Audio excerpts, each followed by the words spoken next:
prazer estar com vocês aqui e espero que esse momento que estamos tendo aqui possa contribuir no seu percurso em psicanálise e de vida também. Porque a psicanálise não é só estudo, é uma prática, né? É uma praxis. Então o analista, ele primeiro precisa se tornar analista de si mesmo. E aí sim, ele tem a possibilidade de se tornar o analista do outro. Muito bem, o método psicanalítico ele deu origem, né? Vocês já sabem, com a histeria, né? Junto com Joseph Brauer, né? E ele chamou inicialmente esse método de método catártico, né? Então esse método foi uma invenção de Brauer. E aí, na verdade, esse método ele consistia na ampliação da consciência do paciente, né? O que é isso? Hipnose. E aí são duas coisas que tipo assim, tem a ver comigo, porque alguns sabem aqui que o início do meu percurso foi com psicanálise, mas atendimento eu comecei a atender mesmo, praticar foi com hipnose, né? E tem a formação de hipnose e gosto da hipnose. Mas como Freud também não faço mais uso dela. E eu vou narrando aqui, a gente vai trocando isso. E vocês vão entender por que não, né? Quem já assistiu minha aula de hipnose aí sabe por que eu não uso hipnose e não aconselho no processo psicanalítico que a hipnose aconteça, né? Então, a questão é que o objetivo desse método, ele era nada mais do que rapidamente suprimir os sintomas, né? Então, o método, ele trazia a consciência do paciente, né? E ele acreditava que trazendo a consciência para o paciente, as lembranças, os processos psíquicos reprimidos que estavam inconscientes, trazendo-os para a consciência, o paciente hipnotizado tinha a possibilidade, então, do médico realizar ali uma sugestão e assim os sintomas eram suprimidos. Inicialmente, alguns casos, eles davam certo, porém, com o passar do tempo, o caminhar de Freud, ele então percebe que os sintomas, vez ou outra, retornavam, que em alguns casos eles não davam mais certos, e às vezes quando faziam não tinha o mesmo efeito. E Freud foi percebendo que às vezes os sintomas ele não era realmente o fruto do evento psíquico, mas que era em si uma cadeia deles, né, que isso ficava muito difícil de você conseguir sanar isso com esse método catártico, porque não era só uma coisa, eram várias coisas que aconteciam, várias causas, né? Então essas causas todas que estavam acontecendo, elas precisavam de algo mais do que esse processo de dar uma sugestão, que você agora não sente mais isso, que agora você vai ver, que agora o seu corpo não vai sentir mais isso. Freud, então, ele começa a perceber que existe uma importância no sintoma, que o sintoma ele é necessário para o sujeito para que ele não piore ainda mais. Ou seja, o sintoma em tese é necessário para que o sujeito siga, para que o sujeito não fique louco. Então você suprimir sintomas, ele pode desencadear em outros acontecimentos que estão fora totalmente de controle e que nós não sabemos quais serão. E podem ter consequências piores. A hipnose começa a ficar deficiente. Por quê? Pensemos, né? O sintoma, a inibição, todas essas questões, elas têm essa finalidade dentro do processo e da vida psíquica do sujeito. Ele precisa disso para dar uma vazão para as energias que estão ali. Outro fator que aí acabou levando Freud a abandonar a hipnose é que a hipnose em si, ela acaba encobrindo a resistência. Esse encobrimento, que não seria de todo a quebra da resistência, mas simplesmente um disfarce, né, dessa resistência, ela acaba por dificultar tudo isso, né, e impossibilita do analista ou do médico ou de quem está aplicando o método perceber ali como é que funcionam os jogos das forças psíquicas e aí isso acaba ficando um método incompleto passageiro e aí de baixa duração. A hipnose, ela funciona com a finalidade só dessa quebra da resistência e vai ter alguns efeitos, né? Então, dada a importância, né, dessa resistência e do sintoma, a necessidade de trazer o sujeito para dar novo sentido ao ego, Freud percebe então essa incongruência em permanecer usando esse método catártico, ou seja, a hipnose, e ele então percebe que aparece alguns melhores resultados quando os doentes falam de suas demandas. Então Freud dá início então, cria a psicanálise, que tem a sua base pela associação livre. O que seria então essa associação livre? Consiste no sujeito falar tudo que vier à cabeça, sem uma necessidade de ter os olhos fechados como na hipnose, sem uma necessidade de ter o toque como na hipnose, sem um direcionamento do que falar, né? Sem uma necessidade de linha cronológica que faça sentido. Consiste no sujeito falar tudo que lhe vier à cabeça, mesmo que isso não faça sentido algum. Então, dessa forma, o inconsciente acaba se manifestando, né? Ficou-se então alguns resquícios da hipnose na psicanálise. O que seria? O divã.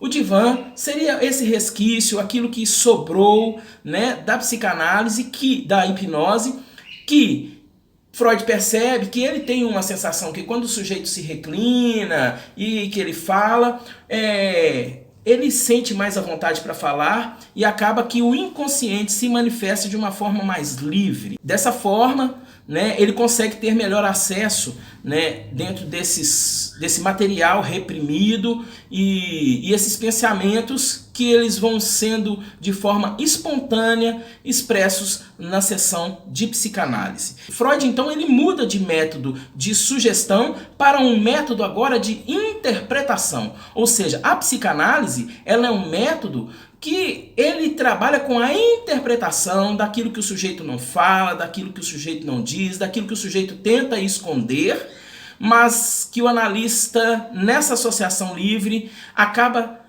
conseguindo fazer a interpretação e aí ele devolve isso para o paciente, para que o paciente possa então elaborar. A percepção de Freud então foi que, na verdade, as pessoas já permanecem ou já estão em estado hipnótico. Geralmente eu falo isso com as pessoas. Você sem perceber, você fica hipnotizado mais de 10 vezes durante o dia. Você só não sabe disso. Então, em algum momento que você compra algo que você pensa, nossa, por que eu comprei? Não deveria ter comprado? Eu não precisava disso, me arrependi. Ou que você está dirigindo em um caminho e que em determinado momento você tinha que entrar em uma rua, mas você passa direto. Ou em determinado momento que você está sempre acostumado a passar por um trajeto e agora você vai por outro e dessa forma você acaba indo para aquele caminho de costume. O que seria isso? Você está em estado hipnótico.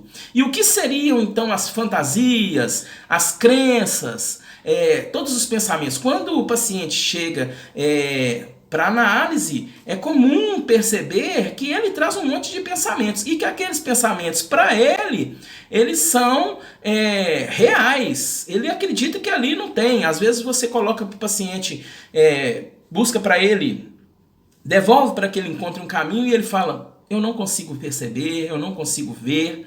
Ou seja, ele só consegue ver uma coisa.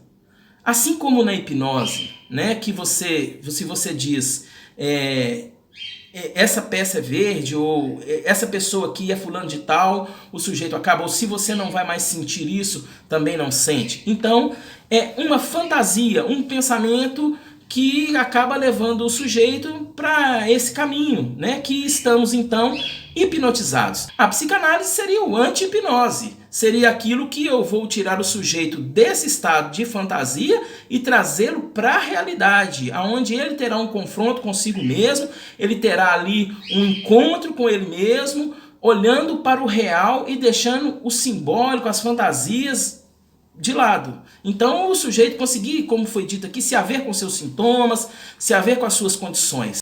A psicanálise leva o sujeito então a lembrar daquilo que ele não quer lembrar e que ele cria um caminho ou uma fantasia para encobrir, que seriam aí as fantasias infantis, né? Então, quando os fantasmas e os mistérios da vida psíquica são esclarecidos, segundo Freud, as repressões também são superadas, o inconsciente se torna acessível a consciência e o sujeito passa a não mais precisar dos sintomas e os mesmos tendem a desaparecer. Ou seja, a psicanálise, ela não trabalha com os sintomas, ela trabalha com a origem, ela trabalha com a causa. Então, nós psicanalistas não tratamos depressão, porque depressão para nós é um sintoma. Nós tratamos com aquilo que causa a depressão, que em si, depois Freud vai elaborando, que seria a angústia. Então nós, quanto psicanalistas, não estamos tratando síndrome do pânico, não estamos tratando depressão, não estamos tratando crise de ansiedade.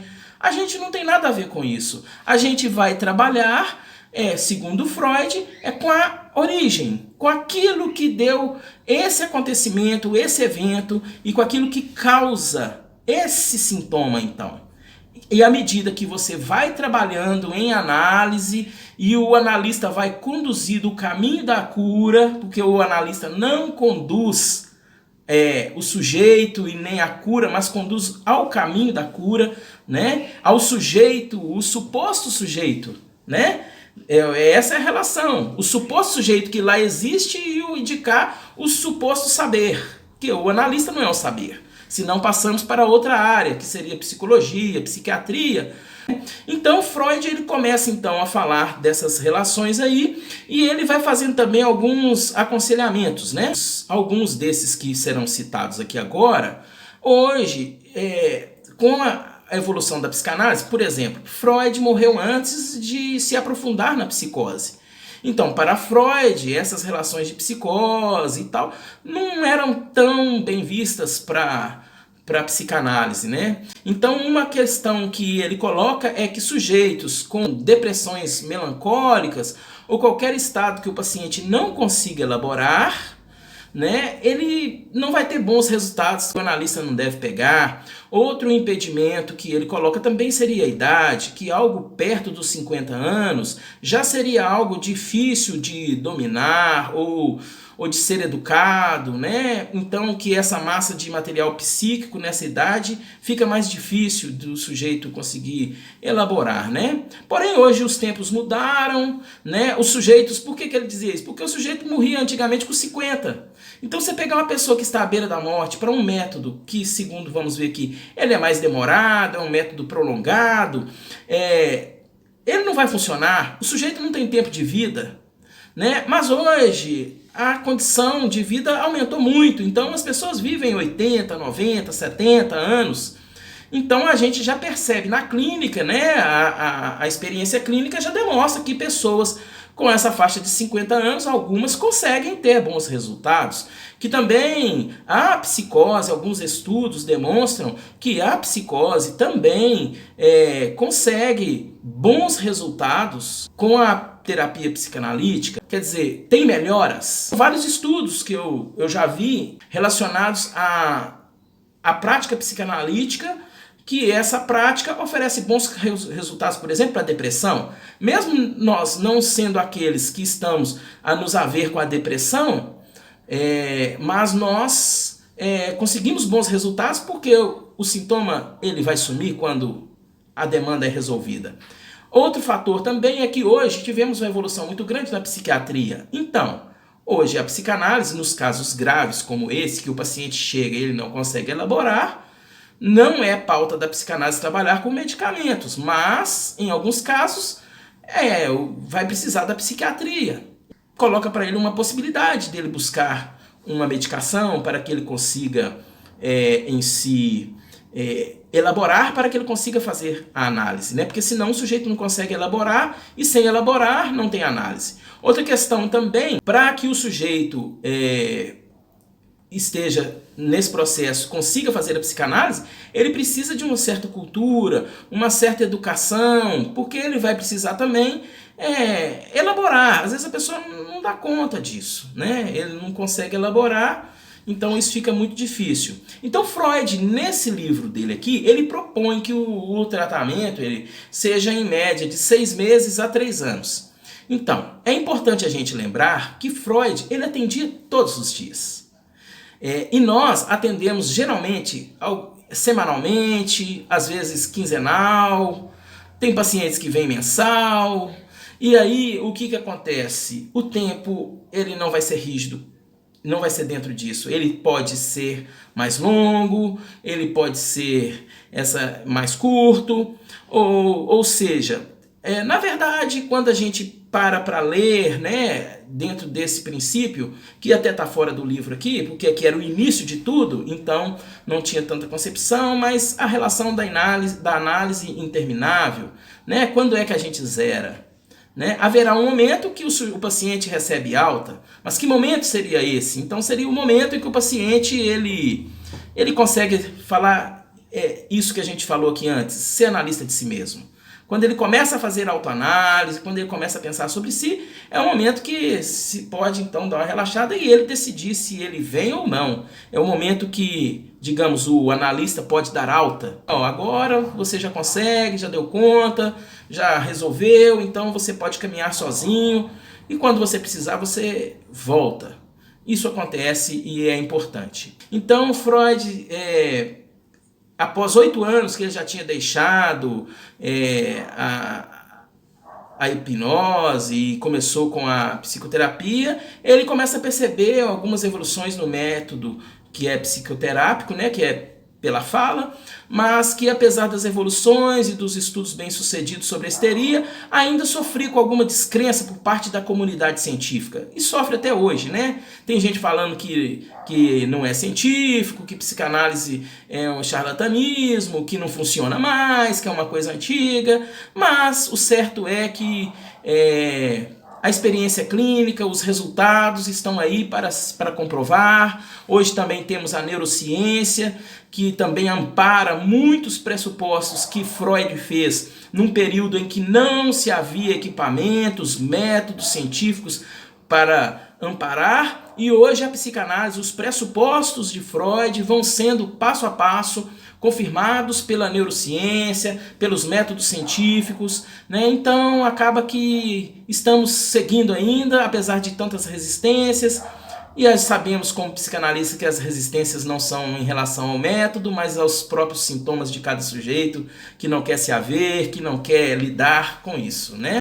Ele percebe que isso aconteceu nessa época porque ele desenvolveu o método, mas ainda não tinha desenvolvido uma forma de passar isso para os médicos, e os médicos às vezes não tinham a instrução de como aplicar o método. E ele percebe então que alguns médicos tinham uma visão da psicanálise, da psicoterapia como algo intuitivo e comum e não se preocupavam muito em aprender a técnica. Então eles, de certa forma, alguns se diziam psicanalistas, vamos colocar assim, e começavam a aplicar a psicanálise sem ao menos ter perguntado a Freud como ele procedia. Achava que era só pôr a pessoa para falar lá e tal. E ele diz que isso pode complicar ainda mais a vida do sujeito, né?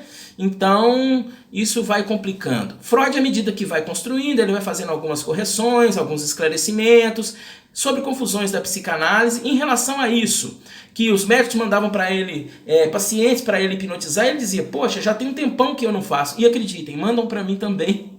Então, mandam para mim e às vezes eu tento levar o sujeito para análise. Se ele não quer, eu falo, sinto muito, não faço. Não tem mais a ver com isso.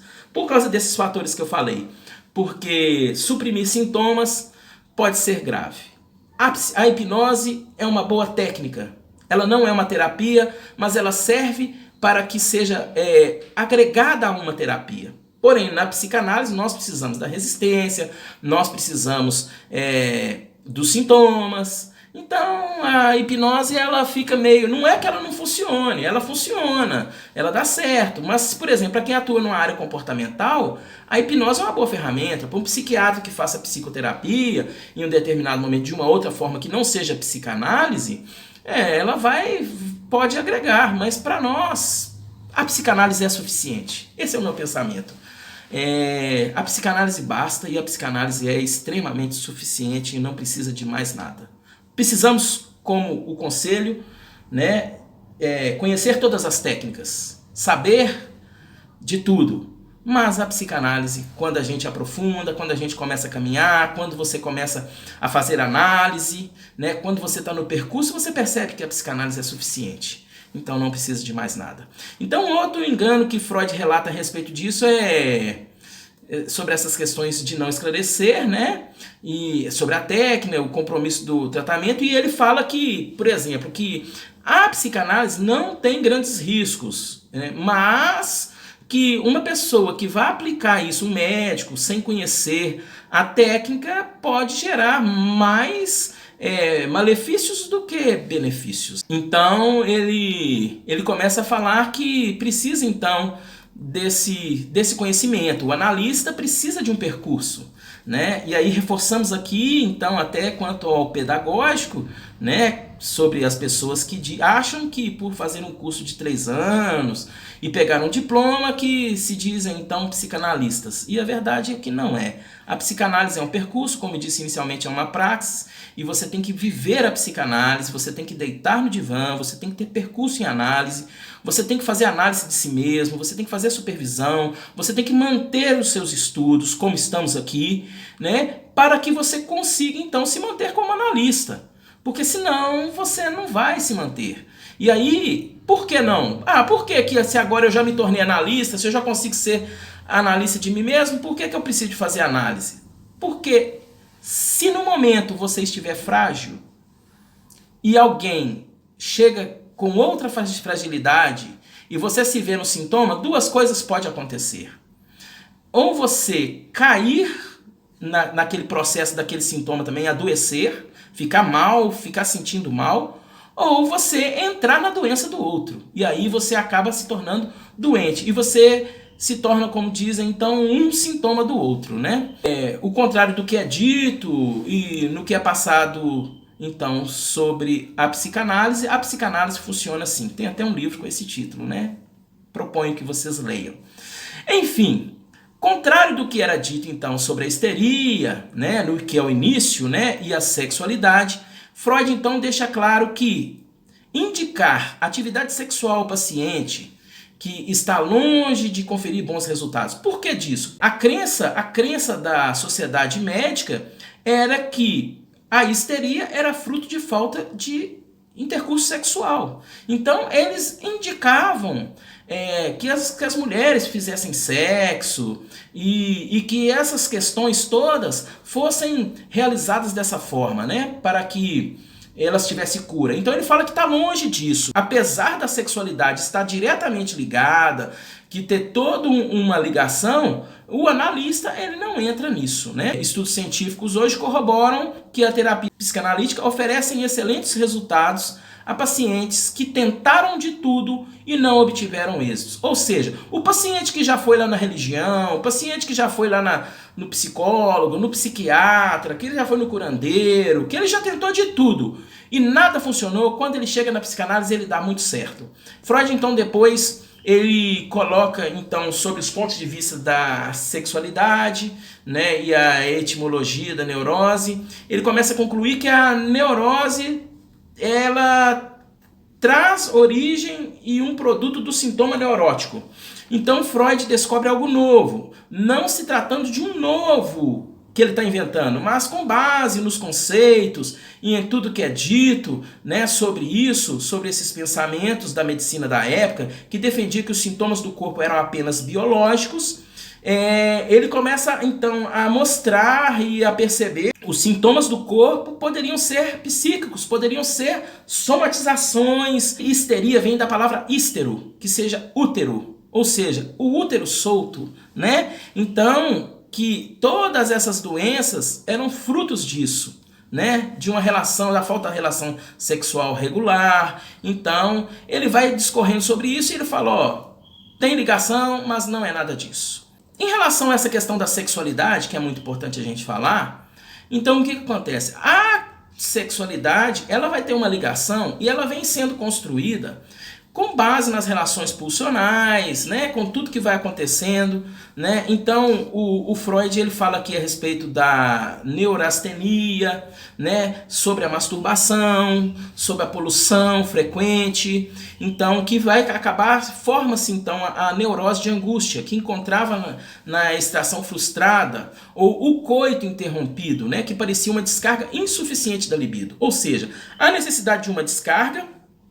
E quando isso é travado, né, a pessoa acaba ficando pior e gerando algum sintoma. Ou seja, o que se diz é que a repressão do desejo, a repressão desses processos e do desejo é o que vai trazer o mal para o sujeito. Isso fica bem claro tanto nesse livro quanto também cito o mal-estar da civilização, que vai trazendo também essa questão, né? Então, cada sujeito, ele vai buscando ali um papel de perfeição colocado pela sociedade, porque a sociedade não permite que o sujeito seja primitivo. Então, aqueles desejos, né, de querer, de fazer tudo, vem lá. Nesse princípio que o Freud está nesse livro, ainda não tinha construído o conceito de super-eu, super-ego, né? Então hoje sabemos, por isso até que ela falou do caso Dora, tem um certo nojo, né? É essa a questão. Eu proponho um pensamento sobre a reflexão, sobre as culturas, sobre a nossa cultura, né? E a relação com a sexualidade. Então, partindo do pressuposto da religião cristã, né? Que é a que nós vivemos. Cada sujeito, ele tende a buscar a perfeição de um Deus. Ele quer ser semelhante ao Deus. Isso a gente percebe nos egípcios, nos judeus, nos nórdicos, né? Na mitologia. Cada sujeito tentando ser parecido com esse Deus, com esse ser. A relação direta com o Pai, né? Que a gente não tem como falar muito aqui, mas que vai para Lacan. Então, o nome do pai, todas essas relações, o totem tabu, né, onde o sujeito quer o lugar do pai, então ele quer esse poder e esse lugar. Então, dentro disso, quando a gente olha para as outras culturas, a gente vai perceber que os egípcios têm lá os seus deuses da fertilidade. E esses deuses têm propriedades humanas. Elas são potencializadas, né, para o desejo ideal. Então, os deuses têm falos desproporcionais, né? E são vigorosos e tal. Os deuses nórdicos, eles têm mulheres, têm filhos lá, né? Tem lá na mitologia, né? Os deuses que têm mulher, têm filhos, né? E aí a gente percebe que sempre nas culturas tem esse desejo, né? E na religião cristã? Como que isso funciona? Nessa religião cristã, então, temos então a relação com essa divindade também, mas a divindade, ela é assexuada. Então, nós temos lá um Deus que não tem sexo. Deus é homem ou mulher? Não, Deus é espírito, ele não tem sexo. Não é nem homem nem mulher. Ok, então Deus se materializa no seu Filho que é Jesus. Ele manda Jesus. E Jesus, como que nasce? Sem um intercurso sexual, sem o coito. E ele também não demonstra, não tem na Bíblia nenhum lugar demonstrando dele paixão, esse interesse sexual, né? Então, parece que, apesar da Bíblia narrar que ele é 100% homem, mas nessa questão parece que a Bíblia não narra. E aí o sujeito fica, peraí, esse Deus também é assexuado. Se eu quero ser como Deus, o que acontece? O que acontece, isso é só reflexão, tá, gente? Não é minha, é pessoal. Então, estou compartilhando com vocês para a gente construir junto, né? Então, o que acontece?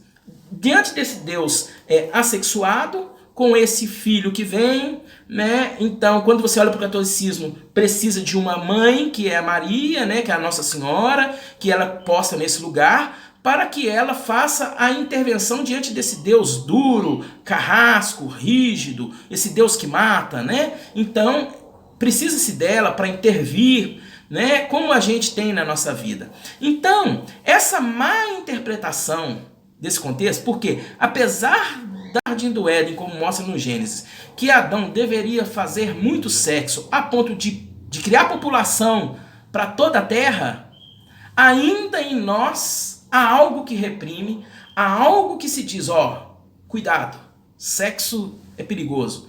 E aí isso desencadeia em quê? Desencadeia nas pessoas mandando perguntas, por exemplo, o André Valadão, que é muito engraçado de ver, né? Quando ele recebe as perguntas, pastor, posso fazer isso? Pastor, posso masturbar meu marido na hora da atividade sexual? Pastor, eu posso tomar vinho? Pastor, eu posso fazer tal coisa? Eu posso usar lingerie? Coisas absurdas que você pensa, aonde que está isso na Bíblia? E não tem.